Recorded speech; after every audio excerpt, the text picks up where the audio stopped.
Hi friends, ఓం వారాహిదేవి నమః. అమ్మవారి ఆశీస్సులు అందరిపైన ఉండాలని మనస్ఫూర్తిగా కోరుకుంటున్నాను. ఇక ఈరోజు వీడియోలో 2023లో ఆగస్టు 25న వరలక్ష్మి వ్రతం రాబోతుంది. శ్రావణ మాసం అంటేనే శుభాలను కలిగించే మాసం, ఎన్నో పుణ్య ఫలితాలను కలిగించే మాసం. ఈ మాసం అంతా కూడా పూజలు వ్రతాలతో పండగ వాతావరణం నెలకొంటుంది. ఈ మాసంలో ఎన్నో విశిష్టతలను సంతరించుకొని వ్రతం వరలక్ష్మి వ్రతం. ఈ వ్రతం గురించి ఎంతోమంది మహిళలు 1000 కళ్ళతో ఎదురు చూస్తూ ఉంటారు. ఎందుకంటే ఈ వ్రతం చేసిన వారికి సర్వ సౌభాగ్యాలు, పుత్ర పౌత్రాదులు కలిగి సుఖ సంతోషాలతో ఉంటారని నమ్మకం. ఆడవారి ఏ వ్రతం చేసినా, ఏ నోము పట్టినా వారి కోసం చెయ్యరు. ఎప్పుడూ కుటుంబం బాగుండడం కోసమే, భర్త మరియు పిల్లల క్షేమం కోసమే మాత్రమే చేస్తూ ఉంటారు. ఆడవాళ్ళు తమ గురించి తాము ఆచరించే వ్రతం ఒకటి కూడా లేదు.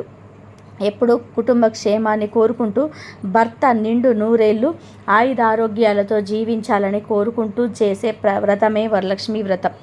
ఈ సంవత్సరం అనగా 2023లో ఆగస్టు 25న వరలక్ష్మి వ్రతం రాబోతుంది. శ్రావణ మాసంలో స్త్రీలందరూ భక్తి శ్రద్ధలతో వరలక్ష్మి వ్రతాన్ని ఆచరిస్తూ ఉంటారు. మరి ఈ సంవత్సరం వరలక్ష్మి వ్రతం రోజు ఏ రంగు చీర కట్టుకోవాలి, ఏ రంగు చీర కట్టుకుంటే లక్ష్మీదేవి అనుగ్రహం కలుగుతుంది అని చాలామంది కూడా స్త్రీలు ఆలోచిస్తూ ఉంటారు. మరి ఈ సంవత్సరం వరలక్ష్మి వ్రతంలో ఏ రంగు చీర కట్టుకోవాలో ఇప్పుడు ఈ వీడియోలో వివరంగా తెలుసుకుందాం. ముందుగా విన్నంతనే సకల కార్యాలను సిద్ధింపచేసే వరలక్ష్మి వ్రత కథను విందాము. ఒకసారి సూత మహాముని సౌమికుడు మొదలైన మహర్షులను చూసి ఇలా అన్నాడు: ఓ మునీశ్వర్లారా, స్త్రీలకు సర్వ సౌభాగ్యములు కలుగు వ్రతం ఒకటి పూర్వం శివుడు పార్వతీదేవికి చెప్పాడు. దాన్ని చెప్తాను వినండి అని ఇలా చెప్పసాగాడు.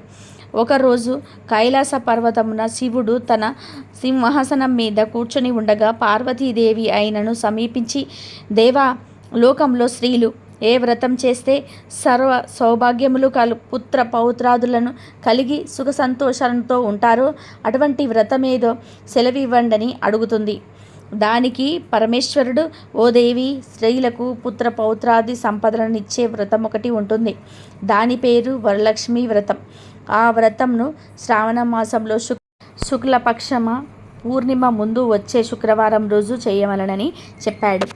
అప్పుడు పార్వతీదేవి, నాదా, ఆ వరలక్ష్మి వ్రతం ఎలా చేయాలి, ఏ దేవతలను పూజించాలి, ఏ విధానంగా చేసుకోవాలి, దీనిని ఎవరైనా సరే ఇంతకుముందు చేశారా, ఆ వివరములన్నీ కూడా చెప్పండి అని అడగగా, శివుడు పార్వతీదేవిని చూసి, ఓ దేవి, వరలక్ష్మి వ్రత విశేషాలను చెబుతాను విను అని ఇలా చెప్పసాగాడు. పూర్వము మగధ దేశమున కుండిలం అనే ఒక పట్టణం ఉండేది. ఆ పట్టణము నిండా బంగారు ప్రాకారములు, బంగారు గోడలు కల ఇల్లు ఉన్నాయి. అందులో చారుమతి అనే ఒక బ్రాహ్మణ స్త్రీ ఉన్నది. ఆమె పతియే ప్రత్యక్ష దైవంగా భావించి తెల్లవారుజామునే నిద్రలేచి స్నానం చేసి ప్రతిదేవుని పూలతో తులసి, ఆ తర్వాత అత్తమామలకు అవసరమైన అనేక సేవలను చేసి ఇంటి పనులన్నీ కూడా ఓర్పుతో నేర్పుతో చేసుకునేది. అందరితో ప్రియంగా మితంగా మాట్లాడుతూ ఉండేది. గయ్యాలిగా కాకుండా ఇంత అణకువగా ఉన్న ఆ మహాప్రతివ్రతను చూసి శ్రీ మహాలక్ష్మికి ఆమె మీద అనుగ్రహం కలిగింది. ఒకరోజు మహాలక్ష్మి ఆ మహా ఇల్లాలికి కలలో ప్రత్యక్షమై, ఓ చారుమతి, నేను వరలక్ష్మి దేవిని. నీ నడవడికను చూసి నా మీద నీకు అనుగ్రహం కలిగి నీకు ప్రత్యక్షమయ్యాను. శ్రావణ మాసంలో శుక్లపక్షంలో పూర్ణిమక ముందు వచ్చే శుక్రవారం రోజు నువ్వు నన్ను పూజిస్తే నేను కోరిన వరములను ఇస్తాను అని చెప్పింది. అలా ప్రత్యక్షమైన అమ్మవారిని చూసి ఎంతో మురిసిపోయిన చారుమతీదేవి కలలోనే వరలక్ష్మీదేవిని ప్రత్యక్షమై నమస్కారం చేసి అనేక విధములుగా స్తోత్రములు చేసింది. ఓ జగజ్జనని, నీ కటాక్షము కలిగితే జనులు ధన్యులవుతారు, విద్వాంసులవుతారు, సకల సంపదలను అవుతారు.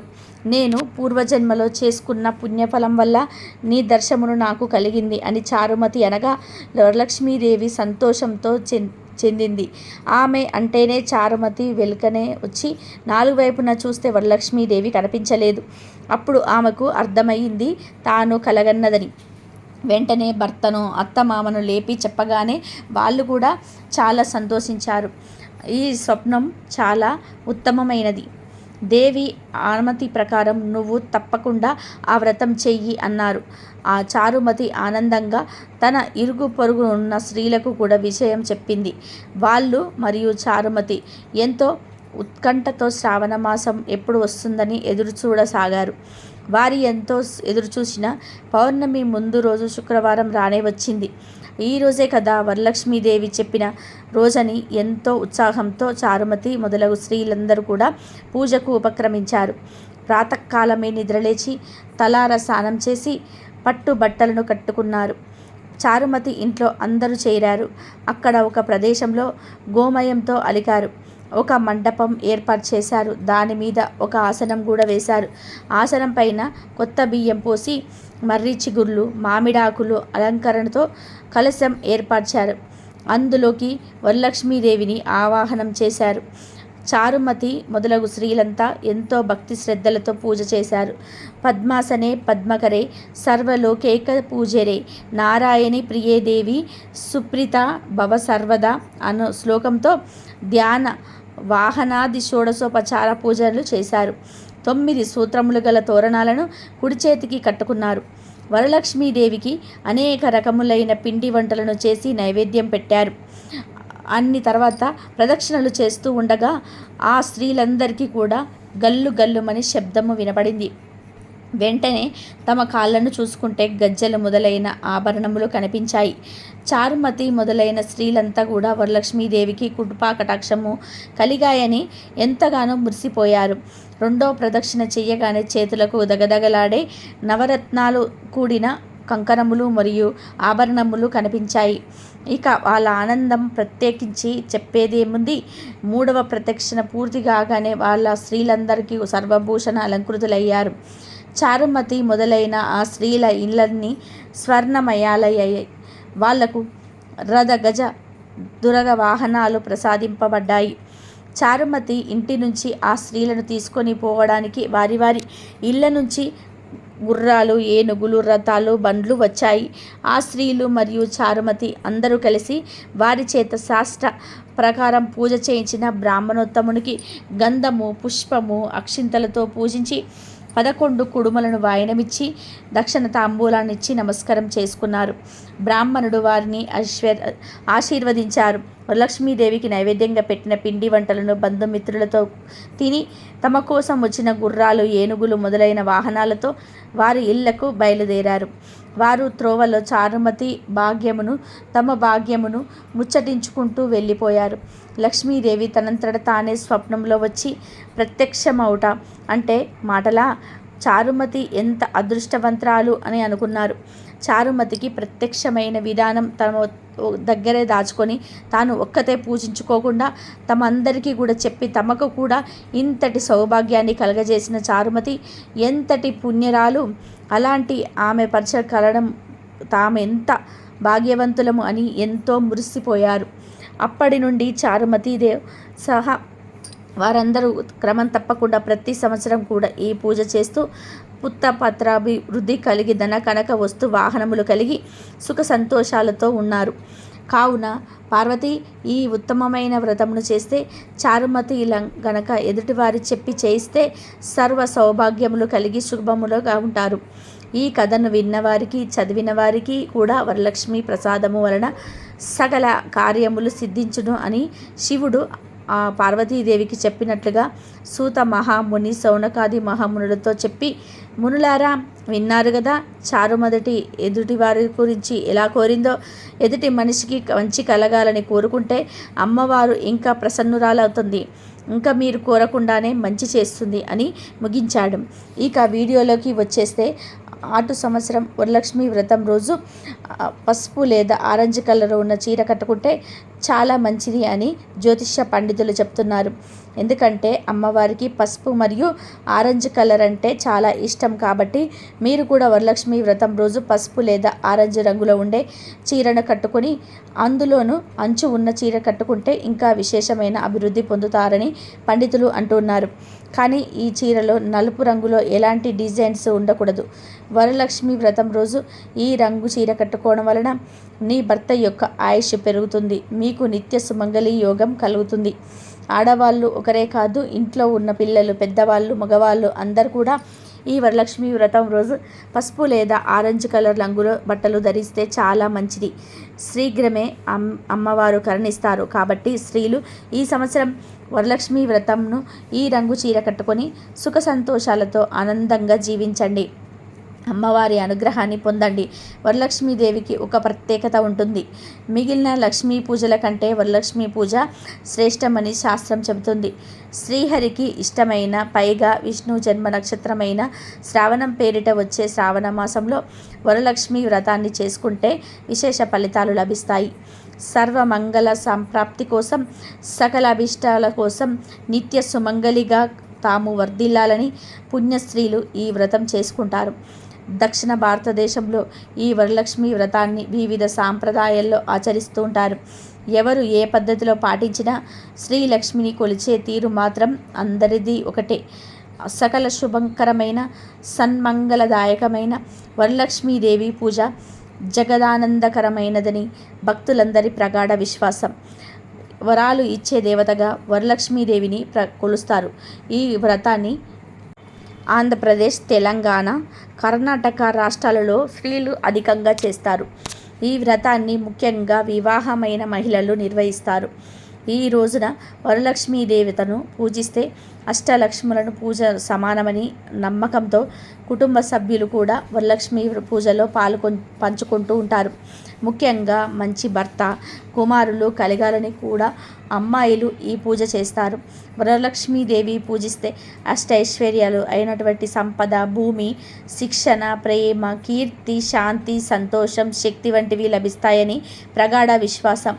ఇక ఈ వరలక్ష్మి వ్రతం రోజు మీకున్న సంపదలను గోవుకు ప్రత్యేకమైన పదార్థాలను తినిపిస్తే ప్రత్యేక ఫలితాలు కలుగుతాయని శాస్త్ర పండితులు చెబుతున్నారు. గోవుకు పవిత్రతకు మరియు శుభానికి చిహ్నం. గోవు యొక్క పాలు, మూత్రము మరియు పేడ ఎంతో పవిత్రమైనది. ఆవును దర్శించి రోజులోనే పనులు ప్రారంభించటం ఎంతో శుభశకనంగా భావించబడింది. వరలక్ష్మి వ్రతం రోజు గోమాతకు పూజించడం వలన ముక్కోటి దేవతలను పూజించిన ఫలితం లభిస్తుంది. అంతేకాదు వరలక్ష్మి వ్రతం రోజు గోమాత కనిపిస్తే ఆయా రకాల ఆహారములను తినిపిస్తే రకరకాల దోషాలు పోయి తరతరాలకు తరగని ఐశ్వర్యం వస్తుందని వేద శాస్త్రాలు చెబుతున్నాయి. మరి ఎంతో పవిత్రమైన గోవుకు వరలక్ష్మి వ్రతం రోజు ఏమి తినిపించాలి అంటే, వరలక్ష్మి వ్రతం రోజు గోమాత కనిపిస్తే ఆ గోమాతకు నానబెట్టిన శనగలను తినిపిస్తే ఆధ్యాత్మిక చింతన లభిస్తుంది. సన్మార్గంలో నడవవచ్చు. దైవ చింతన పెరుగుతుంది. వివాహం కాని వారు ఈరోజు గోమాతకు టమాటాలను పెట్టాలి. మీకు ఎవరైనా శత్రువులు ఉంటే ఈరోజు గోమాతకు దోసకాయలను పెట్టాల్సి ఉంటుంది. దీంతో శత్రు నివారణ జరుగుతుంది. ఈ వరలక్ష్మి వ్రతం రోజు గోమాతలకు బెండకాయలను తినిపిస్తే మనోధైర్యాన్ని పెరుగుతుంది. ఏ పని చేయడానికైనా కావలసిన ధైర్యం వస్తుంది. బాగా అప్పులు ఉన్నవాళ్ళు వరలక్ష్మి వ్రతం రోజున నానబెట్టిన కందులకు గోమాతకు తినిపిస్తే దీంతో రుణ విముక్తులు చెందుతారు. వరలక్ష్మి వ్రతం రోజు కుటుంబంలో కలహాలు ఉన్నవాళ్ళు, అస్తమానం కుటుంబంలో సభ్యులతో గొడవలు పడుతున్నవారు గోమాతలకు నానబెట్టిన పచ్చి శనగలను తినిపిస్తే ఫలితం ఉంటుంది. పిల్లలు విద్యారంగంలో ఎదగాలి అంటే వాళ్ళ తల్లిదండ్రులు ఈ వరలక్ష్మి వ్రతం రోజు గోమాతలకు నానబెట్టిన పొట్టు పెసరపప్పును తినిపించాల్సి ఉంటుంది. వరలక్ష్మి వ్రతం రోజు గోమాతకు బీట్రూట్, క్యారెట్, పాలకూర తినిపిస్తే ధనవంతులవుతారు. ఐశ్వర్య ప్రాప్తి కలుగుతుంది. గోమాతకు నానబెట్టిన మినుములు పెడితే ఆత్మవిశ్వాసం లభిస్తుంది. ఉద్యోగం రాకుండా ఉన్నవాళ్ళు, దానికోసం విశ్వ ప్రయత్నం చేస్తున్న వాళ్ళు వరలక్ష్మి వ్రతం రోజు గోమాతకు గోధుమ పిండి, బెల్లం కలిపి పెట్టాలి. ధనం బాగా సంపాదించాలనుకునే వాళ్ళు గోమాతకు మినప్పిండి, బెల్లం కలిపి పెట్టాలి. మానసిక ప్రశాంతత కావాలనుకునే వాళ్ళు ఈ వరలక్ష్మి వ్రతం రోజు గోమాతకు దొండకాయలను పెట్టాలి. గోమాతకు అరటి పండ్లు తినిపిస్తే ఉన్నత పదవి పొందుతారు. సంతానం కోసం వేచి చూస్తున్న వాళ్ళు ఈరోజు గోమాతకు వంకాయలను తినిపిస్తే ఫలితం ఉంటుంది. వ్యాపారంలో అభివృద్ధి కోరుకునే వాళ్ళు గోమాతకి క్యారెట్లను పెట్టాలి. నరఘోష ఉన్నవాళ్ళు గోమాతకి బంగాళదుంపను తినిపించాలి. గోమాతకి నానబెట్టిన కందులు పెడితే కోపం తగ్గుతుంది. తోటకూర, బెల్లం కలిపి గోమాతకు పెడితే మానసిక ప్రశాంతత పొందవచ్చు. గోమాతకు నానబెట్టిన గోధుమలు పెడితే కీర్తి, పట్టుదల లభిస్తాయి. నానబెట్టిన కొబ్బరి గోమాతకు పెడితే అభివృద్ధి జరుగుతుంది. వరలక్ష్మి వ్రతం రోజు గోమాత కనిపిస్తే గోమాతకు నానబెట్టిన ఉలువలను పెడితే వృత్తిలో నిలకడ లభిస్తుంది. వరలక్ష్మి వ్రతం రోజు మీకున్న సమస్యలను బట్టి మీరు కూడా గోవుకు ఆహార పదార్థాలను తినిపించి కష్టాలను తొలగించుకోండి. ఇదండి ఈరోజు వీడియో. నా వీడియో కనుక మీకు నచ్చినట్లయితే ప్లీజ్ లైక్ చేయండి, షేర్ చేయండి, సబ్స్క్రైబ్ చేయండి. మరొక మంచి వీడియోతో మళ్ళీ కలుద్దాం. అందరూ బాగుండాలి, అందరిలో మనం ఉండాలి. ఓం వారాహీదేవియే నమః. ఆ అమ్మవారి ఆశీస్సులు అందరిపైన ఉండాలని మనస్ఫూర్తిగా కోరుకుంటున్నాను. ఓం వారాహీదేవ్యాయ నమః.